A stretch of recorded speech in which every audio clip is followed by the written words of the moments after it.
ધરમપુરના અવધા ઘાટ પાસે પિકઅપ ટેમ્પા ચાલકે બાઇક સવાર પિતા પુત્રને અડફેટે લેતા ગંભીર રીતે ઇજાગ્રસ્ત 30 વર્ષીય પુત્રનું મોત નીપજ્યું।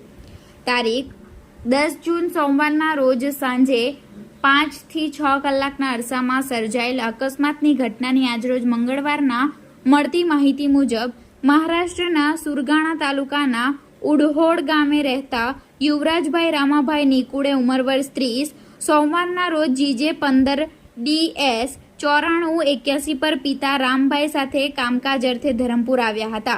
કામકાજ પતાવી ઘરે પરત ફરી રહ્યા હતા, જે દરમિયાન અવધા ઘાટ પીપરોડ પાસે પસાર થતી વેળાએ આવી રહેલ pickup tempo number MH 15 EG 2226ના ચાલક નીતિન મુરલીધર ભોએ રહે ગાંડોળે તાલુકો ડિંડોરી નાસિકે બાઇકને અડફેટે લેતા પિતા પુત્રને ઈજા પહોંચી હતી।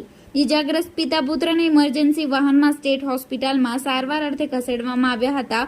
પુત્ર યુવરાજને ગંભીર ઈજા પહોંચી હોવાથી વધુ સારવાર અર્થે સાઈનાથ હોસ્પિટલમાં ખસેડવામાં આવ્યો હતો, જ્યાં સારવાર દરમિયાન યુવરાજનું મોત નીપજતા ઉપરોક્ત બનાવ બાબતે મૃતકના ભાઈ જગદીશભાઈ નિકુડિયાએ પિકઅપ ચાલક વિરુદ્ધ ફરિયાદ નોંધાવતા પોલીસે ગુનો નોંધી આગળની કાર્યવાહી હાથ ધરી છે।